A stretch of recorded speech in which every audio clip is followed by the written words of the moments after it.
अपने लेक्चर की तरफ बढ़ते हैं। हम जो है लास्ट टाइम कौन सी डेंसिटी जो है वो डिस्कस कर रहे थे।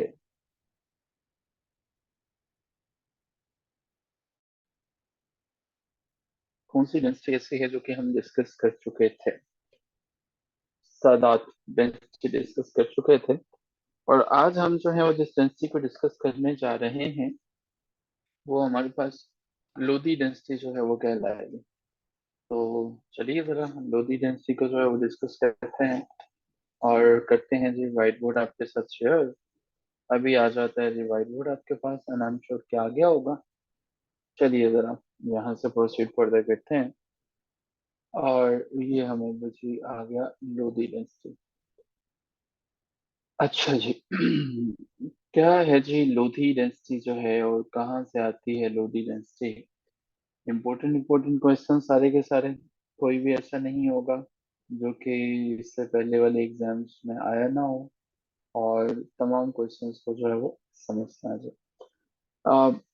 पहला क्वेश्चन हमारे पास जो आता है वो ये है कि जब भी कोई डेंसिटी आती है तो डेफिनेटली उसका कोई ना कोई फाउंडर होता है, कोई ना कोई ऐसा है जो उसकी बुनियाद रखता है।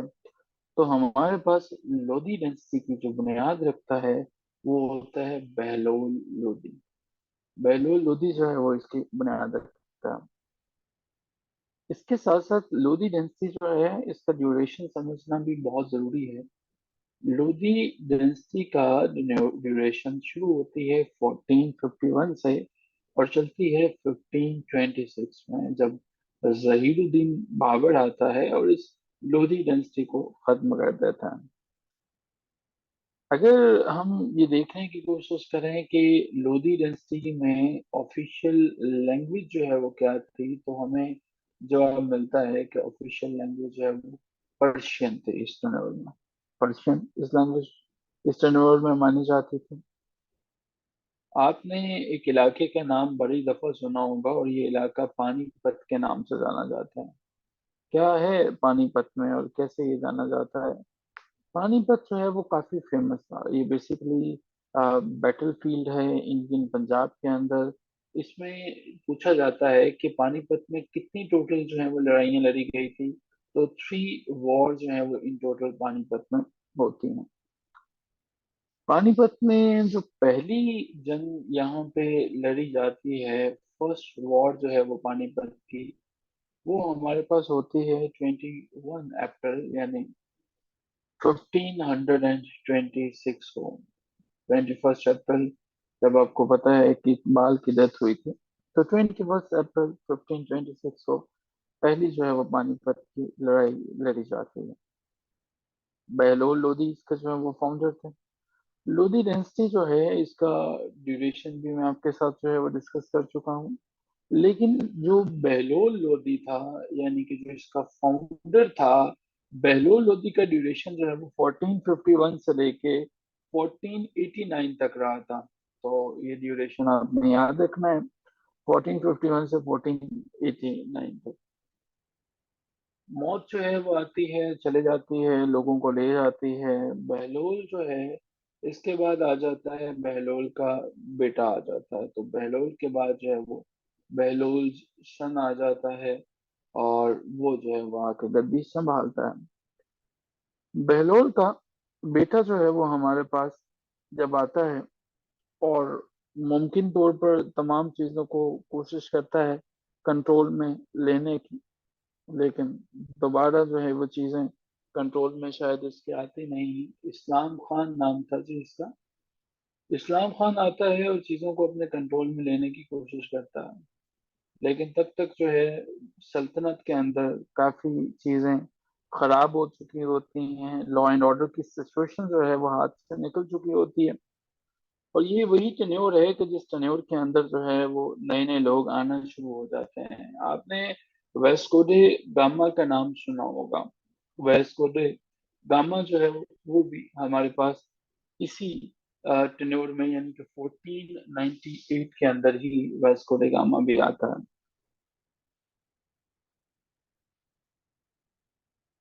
सो अगर हम ये देखें, पहली जंग जो है पानीपत के अंदर जो है वो हमारे पास वो होती है Sultan Ibrahim Lodhi, first war of Panipat. वो होती है सुल्तान इब्राहिम लोधी के दरमियान, और दूसरी तरफ से हमारे पास जहीरुद्दीन मोहम्मद बाबर जो है वो इनके दरमियान होती है। बड़ी फैसला कुन जो है वो ये जंग होती है, और जहीरुद्दीन बाबर जो है वो जीत जाता है। तो कलेक्टिवली अगर हम बात कर रहे हैं ये मुगलों के आने से पहले पहले कौन कितने हुक्मरान यहाँ पे गुजरे थे, तो हमें तकरीबन तकरीबन जो है वो कितनी डेंसिटीज बनती हैं। गजनी है, गौरी है, स्लेव है, खिलजी है, तुगलक है, सादात है, और इसको लोदी को शामिल कर लें तो कितनी डेंसिटीज बनती हैं।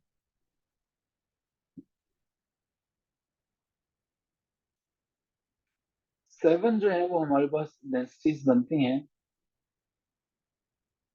और ये 7 डेंसिटीज के अंदर जो टोटल मुस्लिम रूलर थे वो 35 थे। ठीक है, 35 था।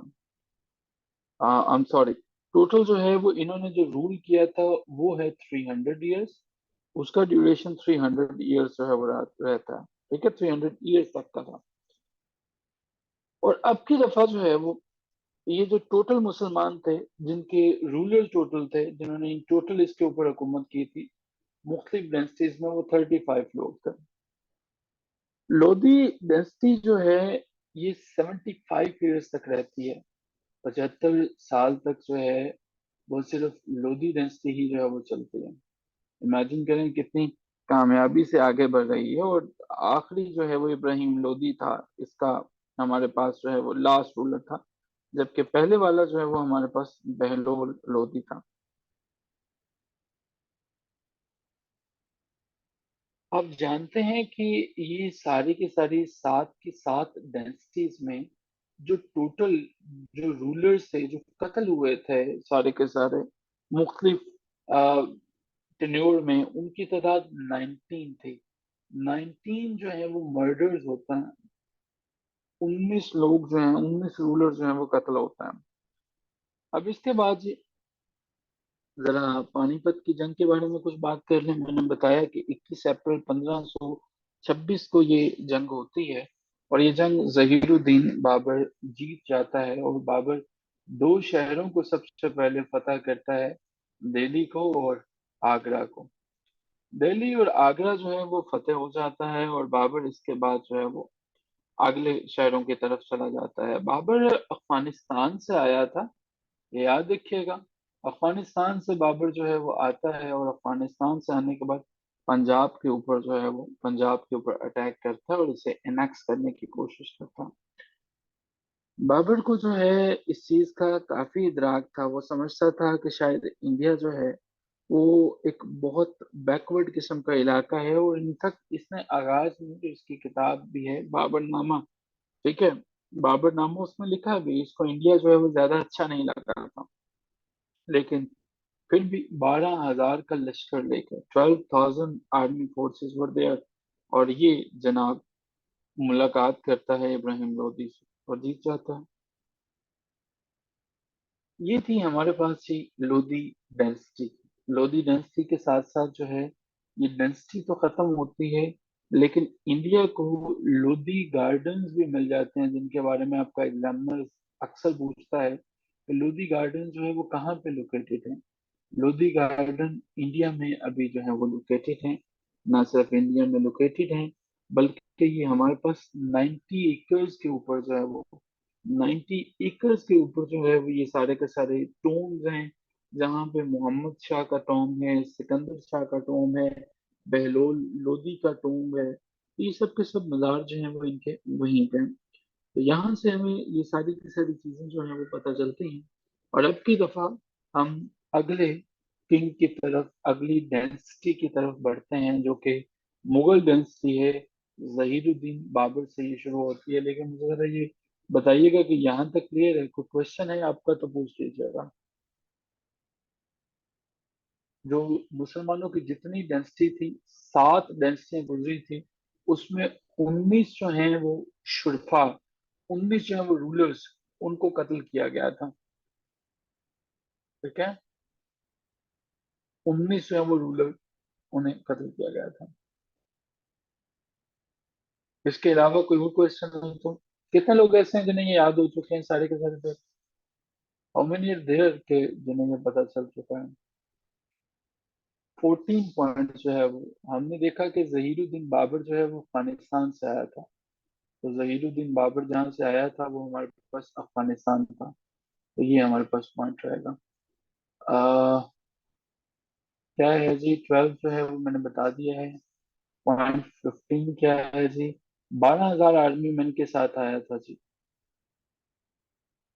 12,000 आर्मी मैन थे। आर्मी के साथ वैसे मैन लगाने की जरूरत तो नहीं रहती। आर्मी इन itself ही जो है वो कोई भी हो सकती है, मेल फीमेल। नेक्स्ट हमारे पास जो डेंसिटी आती है जी, वो हमारे पास आ जाती है मुगल डेंसिटी। मुगल डेंसिटी जो है वो अगली डेंसिटी आ जाती है।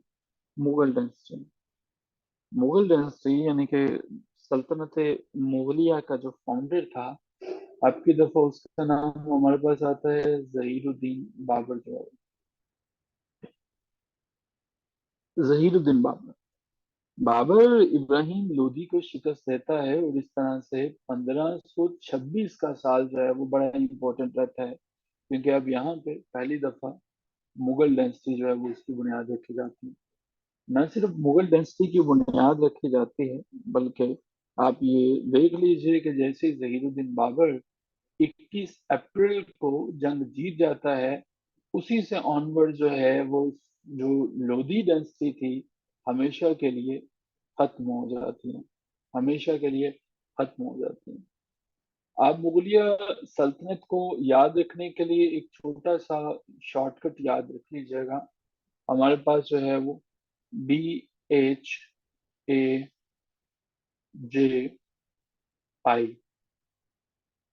जो हमारे पास जो है वो बाजी बनता है, लेकिन इससे जो है वो अब याद रख लीजिएगा। इसका मतलब हमारे पास ये होगा कि पहला जो है वो हमारे पास आ जाता है बाबर। ठीक है, जहीरुद्दीन बाबर। इसके बाद जो है वो हमारे पास हुमायूं आ जाएगा। फिर हमारे पास ए से अकबर आ जाएगा। फिर हमारे पास जहांगीर आ जाएगा। ठीक है, फिर हमारे पास जो है वो अगर आप एस ऐड कर लेते हैं तो ये शाहजहां आ जाएगा। फिर अगर ए ऐड कर देते हैं तो हमारे पास जो है वो औरंगजेब आलमगीर आ जाएगा। फिर हमारे पास जो है वो बी ऐड कर देते हैं तो बहादुर शाह जफर आ जाएगा। ठीक है, तो आप जो है वो अगर ये याद कर लीजिएगा, बाजी और सब्जी, तो इससे जो है वो आपको काफी चीजें जो है वो समझने में आसानी हो जाएगी। करंट अफेयर्स में और जीके में तमाम चीजें आपको पता चल जाएंगी। तो ये याद हो चुका है जी आप सबको? BHAJI बाजी, SABGI सब्जी, याद हो गया? तो चैट बॉक्स में लिख दें। तो ये आपने याद रखना है। तो ये 21 अप्रैल की बात है। अब की दफा जब जहीरुद्दीन बाबर आता है, बाबर दरअसल फरगाना से आता है। FERGANA, Fergana. फरगाना से जहीरुद्दीन बाबर जो है वो इंडिया में तशरीफ लाता है। लेकिन ऐसा नहीं है कि वो इंडिया में आया और इंडिया का ही होकर रह गया। उसकी जो रेस्टिंग प्लेस है जहाँ पे वो मदफून है वो काबिल ही है, और वो काबिल में ही दफन है। बाबर जो है वो हमारे पास पूछा जाता है कि बाबर का टॉम कहाँ पे है, तो क्या वो सब कॉन्टिनेंट में है या नहीं है? तो उसका टॉम सब कॉन्टिनेंट में नहीं है।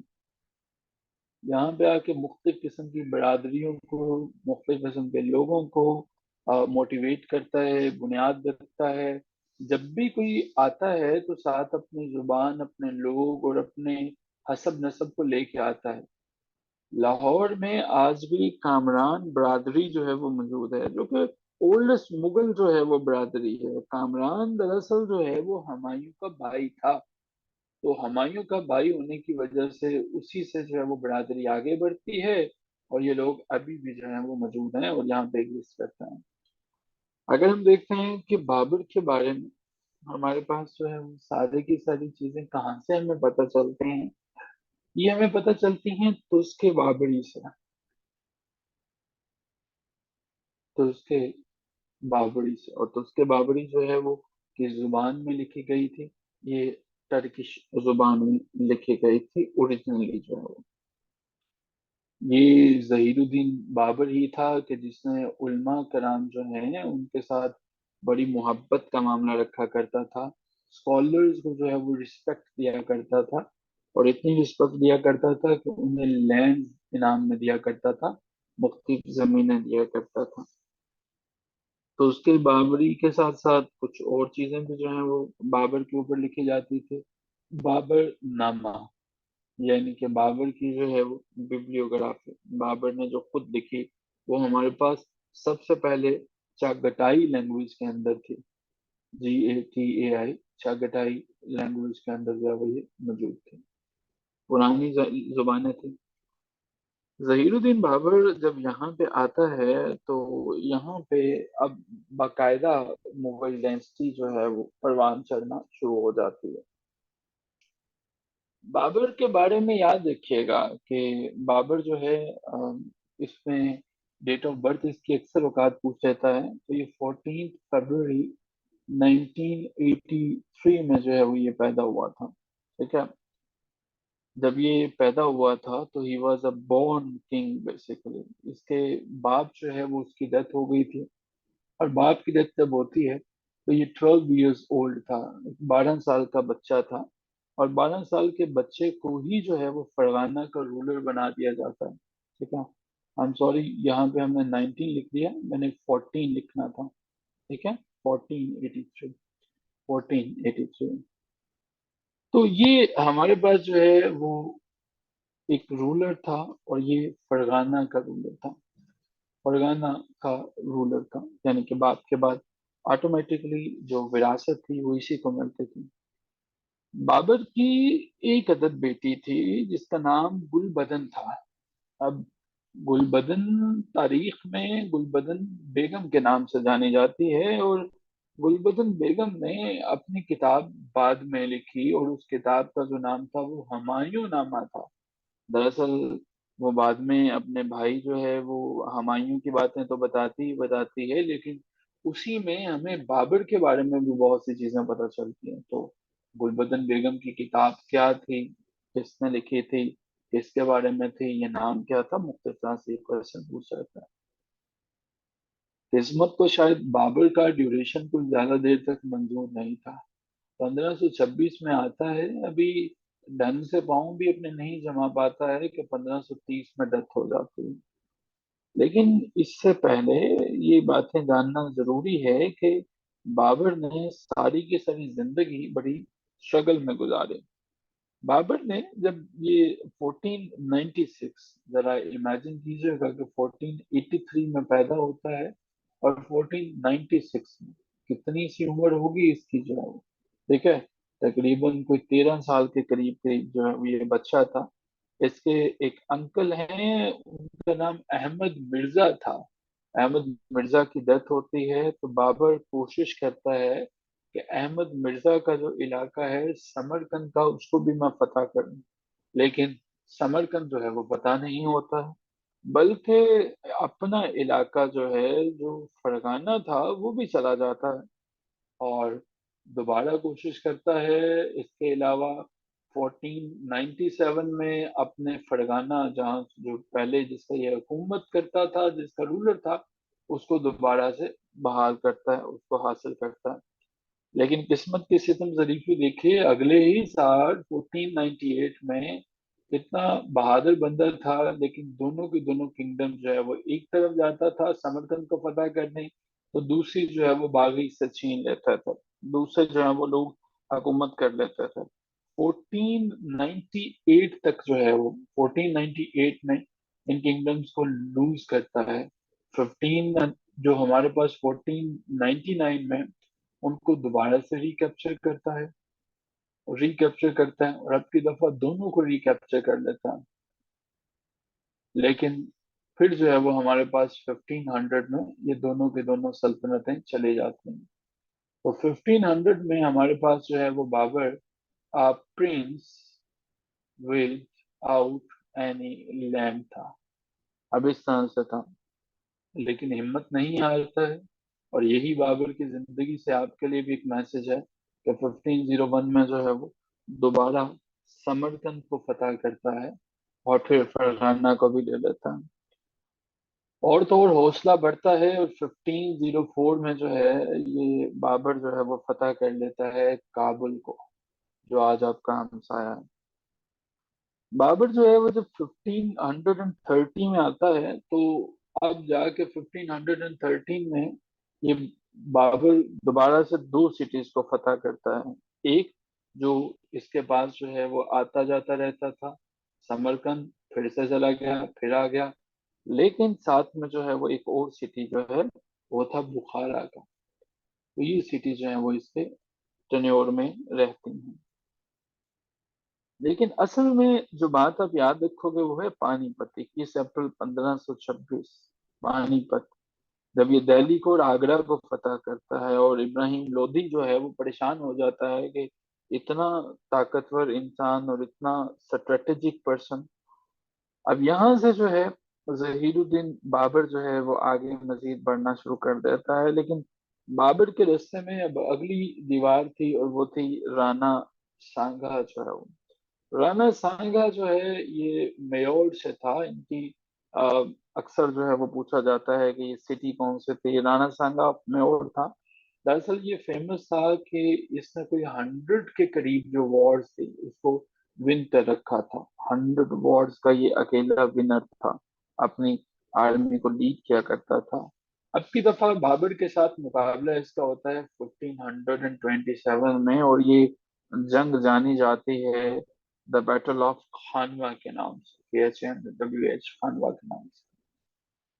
बाबर के साथ मुकाबला होता है, लेकिन राजपूत शायद इसको काफी हल्के में ले चुके थे, और जहीरुद्दीन बाबर जो है वो राणा सांगा ऑफ मेवाड़ को शिकस्त दे देता है। राणा सांगा बड़ी मुश्किल से बचता है, और इस जंग से द विक्ट्री ऑफ खानवा जो थी, इसके बाद राजपूतों के पैर उखड़ गए। और यहाँ पे हमारे पास राजपूतों से जिस किले को बाबर फतह करता है, छीनता है, वो फोर्ट्रेस ऑफ चंदेरी के नाम से जाना जाता है। FORTRESS, fortress of Chanderi, Chanderi के नाम से जाना जाता है। बाबर एक अफगानी ही तो था कि अफगानिस्तान से जो है वो ये आया था, और ये कोशिश करता था कि मैं मुख्तलिफ इलाकों को जो है वो एनेक्स करता चला जाऊं। बाबर जब आया था तो मुख्तलिफ इलाकों को फतह करने के चक्कर में मुख्तलिफ लोगों से दुश्मनियां भी मोल लेता चला जा रहा था।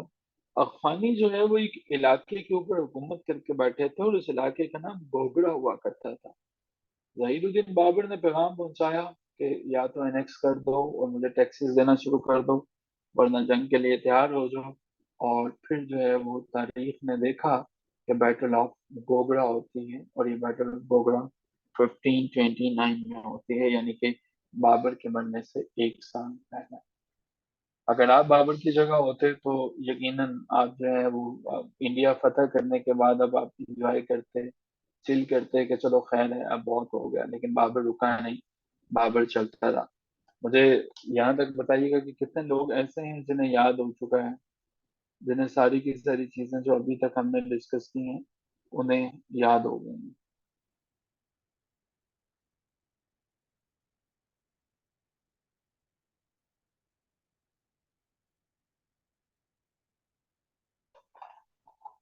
How many are there?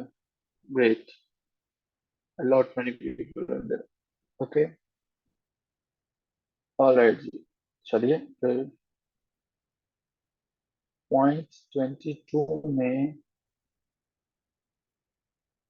Afghan, Afghan था ये, AFGHN, अफगान। अफगान के अफगानों के पास एक इलाका था गुरगा का। साल 1529 में उनसे वो छीन लेता है। उन्हें पैगाम पहुंचाता है कि मेरे साथ ये अपना इलाका इनेक्स कर दो, शामिल कर दो, वरना जंग के लिए तैयार हो जाओ। और फिर जंग होती है। ओके जी। बाबर अपने बारे में, बाबर एक इल्म दोस्त शख्स था, बड़ी मोहब्बत किया करता था इल्म से। मैंने पहले भी बताया कि अपने बारे में भी कोशिश करता था कि लिखूं। और इनफैक्ट बाबर ने अपनी जो स्वान उमरी लिखता था, जो सॉरी अपनी जो बिब्लियोग्राफी लिखता है अपने बारे में जो लिख रहा होता है, उसमें बताता है कि मैंने इंडिया के अंदर जो देखा मैं वही लिखूंगा। और ये बड़े जबरदस्त तरीके से उसे लिखता है। इवन बाबर का जो लिखी हुई किताब है, तो उसके बाबरी या बाबरनामा जो है वो 35 के करीब यूनिवर्सिटीज ऐसी हैं, 35 के करीब कंट्रीज ऐसी हैं जिनकी यूनिवर्सिटीज के हिस्ट्री में वो पढ़ाई जाती है। लेकिन चूंकि ये क्वेश्चन नहीं आया तो मैंने लिखा नहीं। अच्छा जी, वाकयात बाबरी के नाम से जो है वो इसकी लिखी हुई किताब जो है वो जानी जाती है। और इसी का नाम जो है वो बाबर नामा भी है, जो कि बाबर ने लिखा था। बाबर में जो लफ्ज है, जब हम मुगल को कहते हैं तो याद रखिएगा, मुगल जो हैं बड़े इम्पोर्टेंट जो डिसेंडेंट थे ये मंगोल से थे। और मंगोल बड़े खतरनाक किस्म के जो है वो लोग थे। ये वही बंदा था कि जिनसे जो है अल्तमिश जो है वो भी डरा करता था। ये वही बंदा था कि जिनसे हमारे पास जो है वो कुतुबुद्दीन ऐबक जो है वो उन्होंने भी पंगा लेने से गुरेज किया था। ठीक है, ये वही लोग थे। लेकिन मंगोल जो थे, मंगोलों के डिसेंडेंट यानी कि मंगोलों की जो औलाद है, उनमें से ये जहीरुद्दीन बाबर था। और ये मंगोल जो है वो रहा करते थे सेंट्रल एशिया के अंदर, जो है सेंट्रल एशिया, वस्ती एशियाई ममालिक में ये रहा करते थे। और बाबर का सिलसिला नसब जो है वो तमिलनाडु से जाके मिलता था, जो कि एक बड़ा बहादुर किस्म का मंगोल था। तमिलनाडु जो है वो उससे जाके मिलता था। बाबर ने अपनी बचपन में ही जो है आर्टरी सीखी थी। बाबर ने मुख्तलिफ चीज़ों को सीखा था। और इसके जो टीचर्स हैं उनके नाम जो है वो उस्ताद अली हुआ करता था। एक का नाम उस्ताद अली था और दूसरा जो है वो हमारे पास नाम है मुस्तफ़ा। ये दोनों के दोनों टीचर्स थे, दोनों के दोनों टर्किश बेसिकली ऑफिसर्स है। लेकिन बाबर जो है वो उनसे बहुत सी चीज़ें सीखा करता था, लर्न किया करता था। तारीख ने देखा कि 1530 साल था और जहीरुद्दीन बाबर का बेटा हुमायूं जो है वो अब तख्त पर आता है, बैठता है। बाबर की जो मेमोरीज हैं, जो बाबर की किताबें हैं, वो सब के सब लिखी जाती हैं और मुख्तलिफ लैंग्वेजेस में ट्रांसलेट होती हैं। बाबर जो है वो जब आता है तो बहुत सी तब्दीलियां जहीरुद्दीन मोहम्मद बाबर अपने साथ लेके आता है, और खसूसन पानीपत की बैटल उनमें से एक है। नेक्स्ट हमारे पास जो अगला कैरेक्टर आ जाता है वो हुमायूं है। हुमायूं, हुमायूं के बारे में याद रखिएगा कि मोहम्मद हुमायूं जो है वो पैदा होता है 1508 में और इसकी डेथ होती है 1556 में। हुमायूं के बारे में जो बातें आप याद रखेंगे, थोड़ा सा गैप दे देते हैं यहाँ पे ताकि आपको पता चल जाए कि नया नाम शुरू हो चुका है।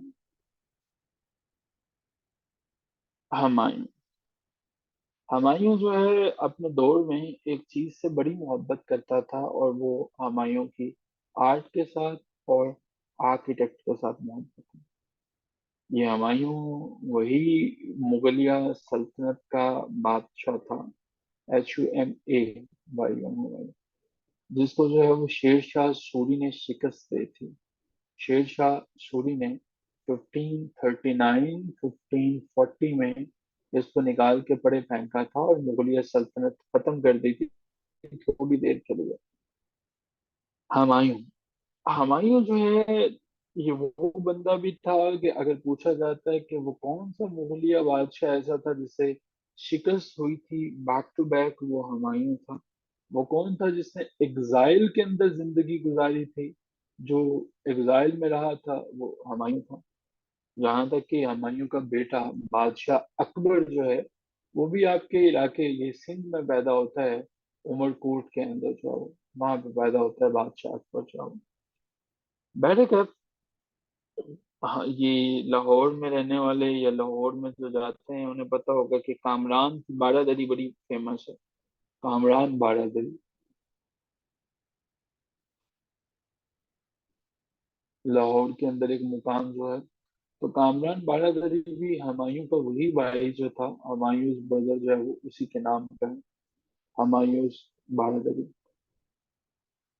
अच्छा जी, मैंने गुलबदन बेगम के बारे में बताया था। गुलबदन बेगम के बारे में वो पूछ रहा था कि इसका हुमायूं से क्या रिश्ता था। और आप जानते हैं कि गुलबदन बेगम हुमायूं की सिस्टर थी।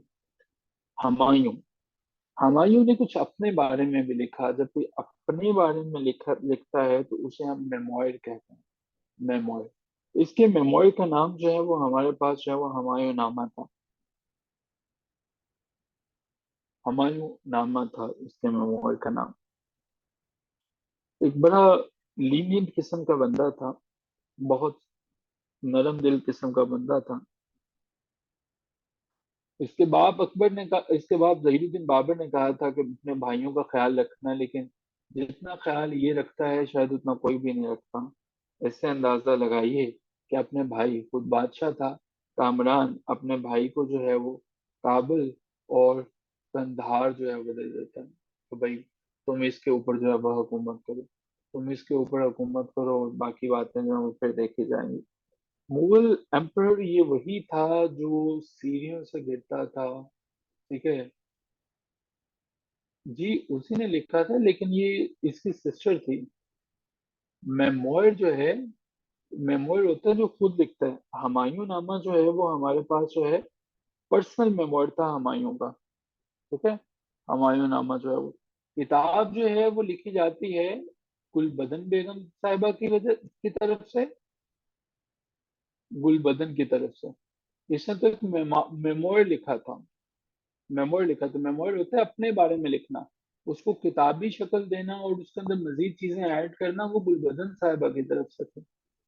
अपने बारे में जो इसने चीजें लिखी वो इनका मेमोयर था, लेकिन उसको किताब की सूरत में लिखना, प्रेजेंट करना, वो गुलबदन बेगम साहिबा ने किया था। ठीक है, ये वही हुमायूं जो है वो हमारे पास बादशाह था मुगलिया सल्तनत का, जो सीढ़ियों से गिरा था, शेर केस से गिरा था और इसकी मौत वाकया हो गई थी। मजीद डिटेल्स देखते हैं। मजे की बात यह है कि हुमायूं साहब जो हैं इन्होंने ऐशो इशरत की जिंदगी गुजारी थी। इन्होंने सोचा जिंदगी तो एक ही दफा मिलनी है। यही वजह है कि जब 1530 में जो है वो जहीरुद्दीन बाबर की डेथ के बाद हुकूमत में आते हैं, तो 1539-40 में ही इनसे जो है वो तख्त छीन लिया जाता है। और तख्त छीनने वाला जो है वो शेर शाह सूरी था। शेर शाह सूरी ले लेता है। अब हुमायूं साहब जो है वो 15 साल तक जो है वो भटकते फिरते हैं। 15 ईयर्स तक जो है वो एग्जाइल में गुजारते हैं, कभी कहीं कभी कहीं जो है वो। हुमायूं जो है हमारे पास भटकता है और फिर दोबारा से जो है वो ये ईरान के जो है वो शाह थम्सअप की जो है वो आगे नाम आता है, लिखते हैं कि शाह की जो है वो हमायत लेता है और दोबारा से वापस आता है। लेकिन हुमायूं वॉज द पर्सन कि जो एक वीक पर्सन था, कमजोर पर्सन था। हुमायूं की एग्जैक्ट डेट पूछी जाती है, लेकिन उससे पहले कि ये कब जो है वो थ्रोन पे बैठा था। 30 दिसंबर 1530, यानी कि आज से 3 दिन के बाद। 30 दिसंबर 1530 में जो है ये असेंडेड होते हैं जी थ्रोन के ऊपर जो है वो तख्त पर बैठते हैं हुमायूं साहब जो हैं। हुमायूं साहब जो है वो इनका टॉम्ब, तख्त के साथ साथ इनका टॉम्ब भी याद रख लीजिएगा, लाहौर में नहीं है। कुछ लोग कंफ्यूज हो जाते हैं। लाहौर में जो है वो जहांगीर का है। ठीक है, इनका वाला जो थ्रोन है वो वहीं पे है, दिल्ली के अंदर जो है। तो वहां पे जो हुमायूं साहब रेस्ट कर रहे हैं। अच्छा जी, हुमायूं जैसे ही तख्त पे बैठता है तो आपको पता होगा सुल्तान महमूद लोदी जो है, यानी कि लोदी डायनेस्टी वाले जो हैं वो दोबारा से कोशिश कर रहे थे कि हमारी सल्तनत को खत्म किया गया है, तो क्यों ना हम अपनी सल्तनत वापस हासिल करने की कोशिश करें। लोदी डायनेस्टी वाले पूरी एफर्ट कर रहे थे, पूरी कोशिश कर रहे थे। तो तख्त पे बैठते ही सबसे पहली जो मिलिट्री एक्सपीडिशन थी वो इन्हीं के खिलाफ थी। यानी लोधी डायनेस्टी के खिलाफ पहला मार्का लड़ा जाता है, और जिस बंदे के खिलाफ आर्मी जाती है वो सुल्तान महमूद लोधी थे। सुल्तान महमूद लोधी थे जिनके खिलाफ जो है वो पहले जंग लड़ता है। हुमायूं जो है इसने बड़ी कामयाबी से एक जंग जीत ली थी, और वो जंग 1532 की थी, जिसको जो है वो बैटल ऑफ ददरा के नाम से जाना जाता है। बैटल ऑफ ददरा जो है इसने 1532 में जीती थी। आपकी दफा हुमायूं जो है वो आगे बढ़ता है, और आगे बढ़ने की कोशिश करता है, और वहां पे कोशिश ये करता है कि जनाब मैं मजीद इलाके जो है वो एनेक्स करूं, मैं मजीद इलाके जो है वो अपने साथ मिलाता चला जाऊं। इसलिए एक नई बैटल जो है वो लड़ता है, और वो बैटल कम होती है। बेसिकली इसका मकसद होता है मैं एक फोर्ट को काबू कर सकूं, फोर्ट ऑफ कुन्हार को। मकसद क्या था? फोर्ट ऑफ कुन्हार जो है वो वजह जगह थी जहाँ पे अफगान जो है, यही यानी कि लोधी डेंसिटी वाले जो हैं ये रुका करते थे, स्टे किया करते थे। तो इसकी मर्जी ये थी कि मैं इनको खत्म कर दूं।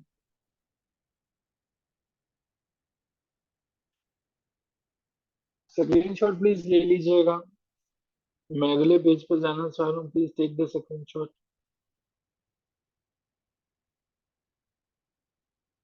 हुमायूं को मुख्तलिफ किस्म के मसाइल का सामना करना पड़ता रहा।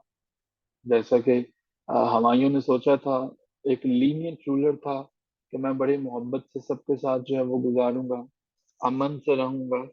लेकिन ये ख्वाहिश उसकी पूरी ना हो सकी। साल 1535 पहली दफा उसे पता चलता है कि एक बहादुर शाह साहब हैं जिनका ताल्लुक गुजरात से है। और बहादुर शाह जो है वो ये क्या कहते हैं? उन्होंने कहा कि मैं गुजरात के इलाके को बिल्कुल मुगलिया सल्तनत से अलहदा करता हूँ, यानी कि सेपरेट करता हूँ। अलहदा जो है वो करने की मुहिम शुरू कर दी। हुमायूं को पता चलता है, और अब की दफा 1535 में बहादुर शाह के ऊपर अटैक करने के लिए निकल पड़ता है। बहादुर शाह के ऊपर जंग जीतने ही वाला होता है। इसे पता चलता है कि शेर शाह सूरी जो है वो मुख्तलिफ इलाकों पे अटैक कर रहा है। बजाय इसके कि उस जंग को जीतता, ये शेर शाह सूरी के पीछे जो है वो चल पड़ता है। शेर शाह सूरी जो है वो कुछ इलाकों पे अटैक करता है लेकिन वापस चला जाता है। हुमायूं के जो रूल था वो बड़ा डिस्टर्ब रूल रहा था। अब पहले तो इसका सबसे बड़ा दुश्मन वो अफगान थे जिससे इसके बाप ने हुकूमत छीनी थी, यानी लोधी डेंसिटी थे। लोधी डेंसिटी वालों को चुप करवाया ही था कि बहादुर शाह का मसला शुरू होगा, जो कि गुजरात के अंदर एक रेबल था, बागी था। अब उसको चुप करवाया ही था, करने की कोशिश कर रहा था कि शेर शाह सूरी आ जाता है, और इन तमाम को चुप करवाता है कि शेर खान का मसला आ जाता है। तो ये चार मसाइल ऐसे थे जिसने हुमायूं की जिंदगी में उतनी ही तबाही ला दी थी जितनी पीटीआई की जिंदगी में 9 मई के वाकये ने ला दी। तो अगर 9 मई ना होता तो जैसे पीटीआई जो है वो अभी हुकूमत कर रही होती, तो कुछ ऐसा ही था। ये चार लोगों को निकाल दिया जाए तो इसकी जिंदगी में भी उतना ही सुकून है जितना उस्ताद चाहत के गाने सुनने के बाद आपको मिलता है। जी, खतीजा बता देंगे आपको। तो कुछ ऐसा ही होता है, और कुछ ऐसे ही कहानी चलती है। अब की दफा एक नया मसला। लेकिन हुमायूं का सबसे बड़ा जो मसला था इन तमाम में से, वो था शेर शाह सूरी। शेर शाह सूरी बंगाल का रहने वाला था। नाम इसका जो है वो फरीद था। बंगाल को इनफैक्ट इसने जो है वो विन किया था, बाद में गया था बंगाल के अंदर। तो ओरिजिनल नेम इसका फरीद खान था। तो पैदा कहीं पे होशियारपुर के करीब हुआ था, पंजाब में। और उस वक्त मुगलों की हुकूमत हुआ करते थे, ठीक है, जब वो पैदा होता है। अब जरा इमेजिन कीजिए, मुगलों की हुकूमत नहीं बल्कि मुगलों से पहले ये लोधी डेंसिटी के अंदर पैदा होता है। लोधी डेंसिटी के अंदर जब वो पैदा होता है ये बंदा। लेकिन जनाब सरदर्द जो है वो बना हुआ था ये शेर शाह सूरी जो है वो इसके लिए हुमायूं के लिए। हुमायूं ने बेहतर कोशिश की, लेकिन शेर शाह सूरी के बारे में ये था कि ऐसा कोई बेस्टियल किस्म का शख्स था, ऐसा कोई दरिंदा किस्म का शख्स था कि इसने अपने हाथों से, नहते हाथों से एक टाइगर को कत्ल कर दिया था, एक शेर को मार दिया था। अब ये वहां से इसका नाम शेर शाह सूरी जो है वो पड़ा। ना सिर्फ शेर शाह सूरी खुद लड़ा करता था, जरा इमेजिन करें कि वो शेरों को कत्ल कर रहा होता था, बल्कि उसने अपनी आर्मी में भी अपने जैसे लोग ही भर्ती कर रहा था, उनकी ट्रेनिंग खुद करवाता होता था। तो हुमायूं को जो सबसे ताकतवर तरीन जो है वो आर्मी का सामना करना पड़ा था, वो शेर शाह सूरी था। लेकिन आप सबको जान के ये बड़ी हैरत होगी, हुमायूं ने पूरी मेहनत की लेकिन इससे हार गया था। शेर शाह सूरी से हुमायूं जो है वो कोशिश करता था, मेहनत करता था, लेकिन हार जाता था। हुमायूं एक बादशाह था, लेकिन किस्मत की सितम जरीफी देखिए कि 1540 तक तो ये किंग था पूरे के पूरे इंडिया का, लेकिन 1541 में हुमायूं के पास कुछ भी नहीं था। Once again a king without any land. कोई सरजमीन नहीं थी, कोई कुछ नहीं था। मुकम्मल तौर पर सारी की सारी चीजें जो है ऐसे ही चलती हैं। अब जब ये सारी चीजें हम देखते हैं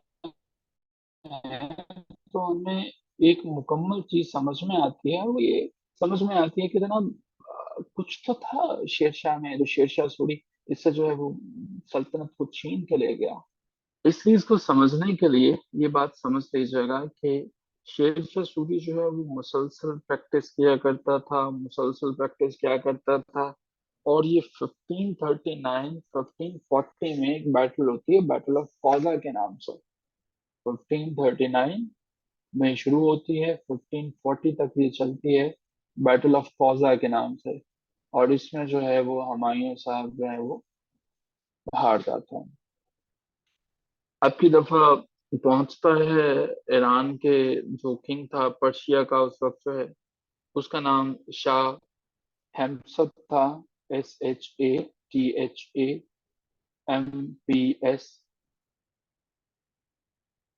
बल्कि THMASP। अब इनके नाम की प्रोनाउंसिएशन जो भी है, लेकिन इनको प्लीज स्पेलिंग्स को याद रख लीजिए। इलाके की फतह के लिए जो पावर होती है ना, पावर का नशा ऐसा होता है कि यहाँ पे आप मुसलमानों की बात कर रहे हैं, यहाँ पे बेटा बाप को कत्ल कर देता है, बेटा जो है वो बाप को जिबा कर देता है।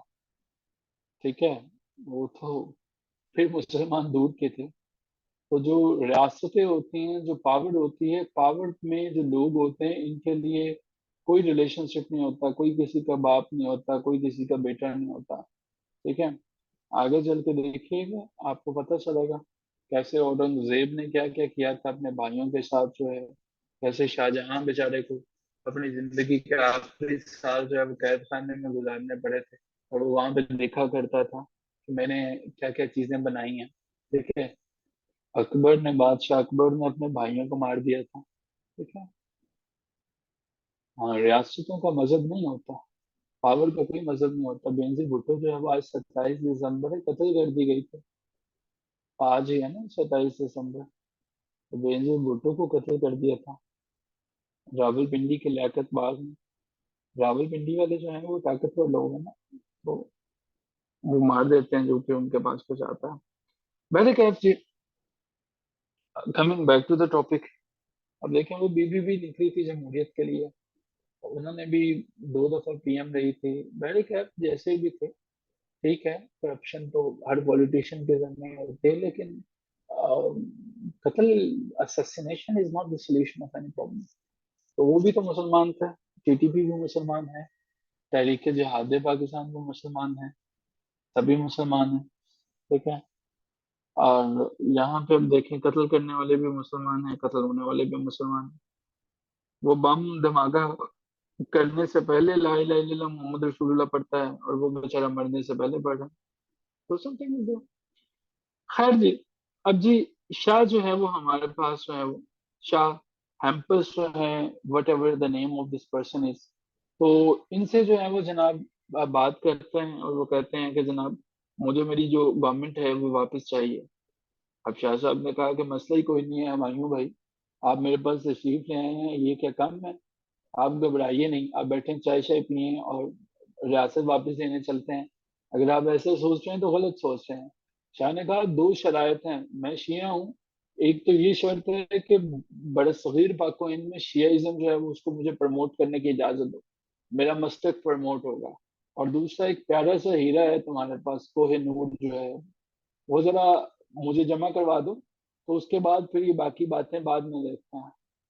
खैर, ये बातें जो हैं वो होती हैं, लेकिन ये दोनों मिल भी जाते फिर भी ये शेरशाह को शिकस्त नहीं दे सकते थे, शेरशाह सूरी को। शेरशाह सूरी जो है उस दौर में अपने टेन्योर के अंदर वो देखें जरा अपनी उम्र से कितना आगे का बंदा था शेरशाह सूरी। पहले नंबर पे करेंसी जो है वो इंट्रोड्यूस करवाता है। करेंसी कौन सी, जो रुपया है, ये इंट्रोड्यूस करवाता है। इसके अलावा शेरशाह सूरी अपने टेन्योर का इतना आगे का बंदा है, रोड्स बना रहा है। ठीक है, ये मुल्तान से लाहौर तक का रोड जो है वो, दिल्ली के अंदर जो है वो रोड जितने भी थे, ये सारे के सारे शेरशाह ने बनवाए थे। उसके अलावा जो है वो क्या काम करवा रहा होता है, छोटा सा टेन्योर था, पूरे के पूरे मुल्क को ये डिस्ट्रिक्ट्स के अंदर तब्दील करता है। ठीक है, डिस्ट्रिक्ट्स के अंदर जो है उस वक्त उनको जो है वो पढ़ाना कहा करता था, लेकिन ये डिस्ट्रिक्ट्स के अंदर, तहसील्स के अंदर, फिर विलेजेस के अंदर ये पटवारियों को इंट्रोड्यूस करवाना, ये सारे के सारे शेरशाह का काम है। शेरशाह सूरी जो है वो किया करता था, जब हुमायूं जो है वो बैठ के हारमोनियम पे गाने सुना करता था, तो तब वो ये काम किया करता था। वो तो हमारे पास जो है वो 1545 में हुमायूं की किस्मत अच्छी थी कि शेर शाह जो है वो उस वक्त का न्यूक्लियर तजर्बे करने में मसरूफ हो गया था। यानी कि उस वक्त का न्यूक्लियर बम क्या हो सकता था कि वो गन पाउडर बना रहा था। वो सोचता था कि यार ये तलवार वाले काम तो बड़ा पुराना हो गया, तो 1545 में गन पाउडर के ऊपर काम कर रहा था। गलती से जो है वो पाउडर फट जाता है और शेर शाह सूरी जो है वो फौत हो जाता है, चला जाता है। और अब उसके बाद उसका बेटा आ जाता है बेसिकली, और वो अपने बाप की तरह का नहीं था। तो हुमायूं साहब जो है वो इन्हें पता चलता है कि शेरशाह सूरी दुनिया से चला गया है। अब की दफा वो जनाब अटैक करते हैं पर्शियन ट्रूप्स की मदद से, और फिर जो है वो फतह करता है काबुल और कंधार को, जो है वो दोबारा से लेता है। काबुल, कंधार, इंडिया, ये सारे के सारे दोबारा से जो है वो आता है। कब हमारे पास, 1545 में। लेकिन कब, जब जो है वो कर देता है उसको, जो है वो पता कर देता है उसे। ठीक है। आ, अच्छा, ये अटैक करता है 1545 में जो है वो, मुकम्मल तौर पर जो रिकैप्चर है ये अटैक करने की डेट है, लेकिन जो मुकम्मल कैप्चर है वो 1555 में इसके बाद आता है। यानी कि ताजो तख्त जो है वो 1545 के अंदर सिर्फ ये दो सिटीज हैं, तो इसे मिक्सअप नहीं कीजिएगा। मुकम्मल जो फतह करता है लाहौर को और दोबारा से अपनी सल्तनत को, वो आता है 1555 के अंदर तो। और इसके बाद जो है, खुशी की बात यह है कि अगले ही साल, खुशी की बात इसलिए कि इसने अपनी सल्तनत को दोबारा वापस ले लिया, ये खुशी की बात है। 24 जनवरी 1556, अगले ही साल हुमायूं साहब जो है वो सीढ़ियों से नीचे उतर रहे थे, ध्यान कहीं और था, कहीं और देख रहे थे, और देखते देखते इसमें वो अल्लाह के प्यारे हो गए। ठीक है। हुमायूं की मदर का नाम पूछा जाता है, यानी कि जहीरुद्दीन बाबर की बेगम का नाम, तो वो माहम सुल्ताना है। Maham Sultana is the mother of Humayun.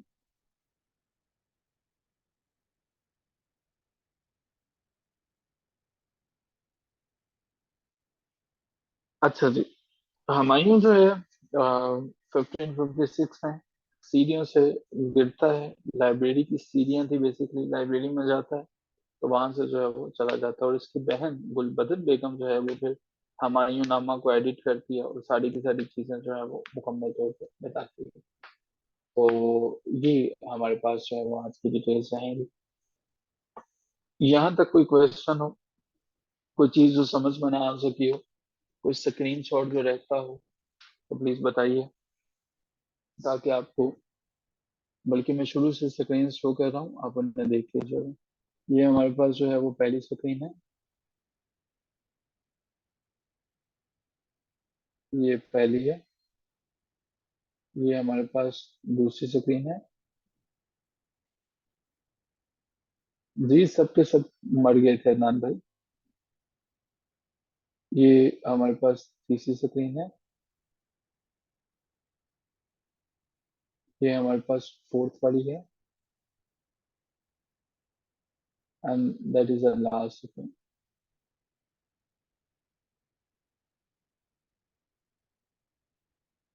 सो जी and that's all for today. Revise करें और इन तीनों के बारे में डिटेल से देखें। इन क्वेश्चंस को तैयार करें। आई एम श्योर कि सारी चीजें आपको आसानी से समझ में आ गई होंगी। यहीं से आगे चलते हैं और इस वीक में इंशाल्लाह इसे खत्म करते हैं। Thank you so much everyone. ख्याल रखिए अपना ढेर सारा। अल्लाह हाफिज।